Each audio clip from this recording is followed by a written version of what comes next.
जी बेटा देखें, ये है डीएनए सीक्वेंसिंग। आपको ये डीएनए दिखाई दे रहा है। डीएनए को सीक्वेंस करने के लिए पहले जो है बेटा वो उसको कलेक्ट किया जाता है, उसकी जीनोमिक लाइब्रेरी डेवलप की जाती है। डीएनए के पीस को आप काटोगे, डीएनए के पीस को सबसे पहले कट किया जाता है। अब इस टुकड़े की से आप सीक्वेंस करना चाहते हैं, इसको आप बैक्टीरिया में डालेंगे। बैक्टीरिया में डालने के बाद इसकी क्लोनिंग करेंगे और फिर उसकी कॉपीज बनाई जाएंगी। ये आप बैक्टीरिया में पुट करेंगे। बेसिकली आप पहले सैंपल बनाते हैं, सारा डीएनए को एज अ सैंपल के तौर पर आप कलेक्ट करते हैं। ये आपने इस ट्यूब के अंदर डाला, आप इसके अंदर जो है वो सैंपल डेवलपमेंट कर रहे हैं। ये देखें, हर ट्यूब के अंदर स्मॉल स्मॉल जो है बेटा ये सैंपल जो है वो बनाया जा रहा है। इसमें हर एक में एक एक डीएनए का जो है वो स्मॉल पीस है। आप ये देख रहे हैं कि ये वो डीएनए का स्मॉल पीस है जिसकी आपको सीक्वेंस करनी है। इसके अंदर नॉर्मल पीसीआर की तरह आप न्यूक्लियोटाइड का इस्तेमाल करोगे, प्राइमर का इस्तेमाल करोगे, सेम पीसीआर मेथड इसमें इस्तेमाल होगा, लेकिन एक न्यूक्लियोटाइड मखसूस इसमें इस्तेमाल होगा जिसको चेन टर्मिनेटिंग न्यूक्लियोटाइड कहते हैं। ये रेडियो एक्टिवली लेबल्ड होगा, ये फ्लोरिसेंट होगा, मीन इसमें कलर होगा, ये जैसे आपको दिखाई दे रहा है।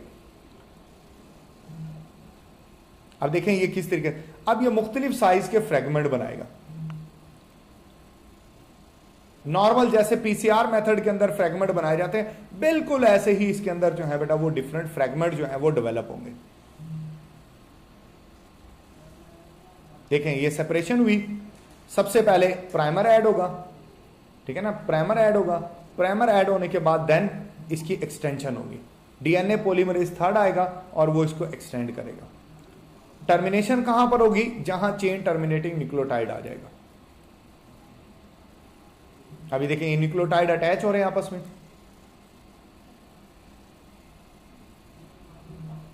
ये सारे अटैच हो रहे हैं।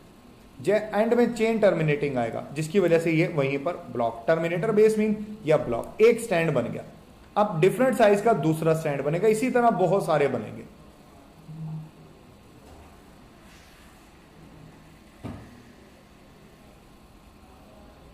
अब देखें ये एक बन गया,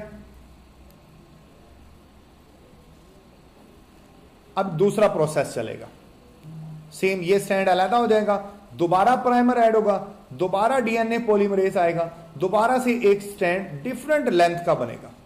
जैसे वो RFLPs होते हैं, ये भी बिल्कुल वैसे ही बन रहे हैं कि छोटे छोटे फ्रेगमेंट डिफरेंट साइजेस के बन रहे हैं और इनके साइज के हिसाब से इनको पहचानने में आसानी हो जाएगी, क्योंकि ये अपनी डेंसिटी और अपने साइज से फिर ये जेल इलेक्ट्रोफोरेसिस सेल में सेपरेट हो जाते हैं, जैसे मैंने डीएनए फिंगरप्रिंटिंग में आपको बात बताई थी। अब ये देखें, अब ये क्विक थोड़ा बनाएगा, ये बहुत सारे स्टैंड जो है बेटा वो ऐसे बन जाएंगे। अब ये देखें डिफरेंट साइजेस के ये बहुत सारे स्टैंड बन गए।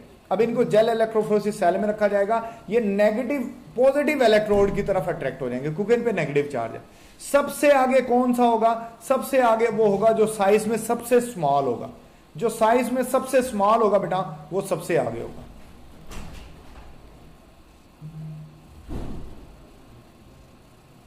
ये अरेंज हो रहे हैं, सबसे आगे निकल जाएगा और अपनी डेंसिटी के हिसाब से, अपने साइज के हिसाब से इनकी आइडेंटिफिकेशन जो है बेटा ये हो जाएगी।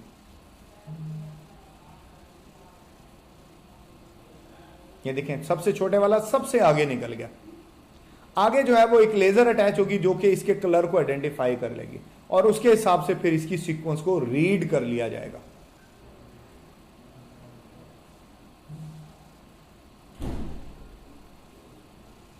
देखें ये ग्रीन कलर आइडेंटिफाई हुआ, this may be ID.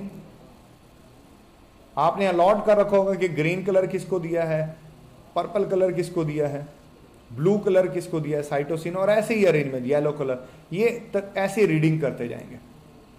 Basically ये जो वर्किंग होती है ये ऑटोमेटिक रोबोटिक डिवाइसेस की मदद से की जाती है। मैनुअली इसको पढ़ना तकरीबन नामुमकिन है।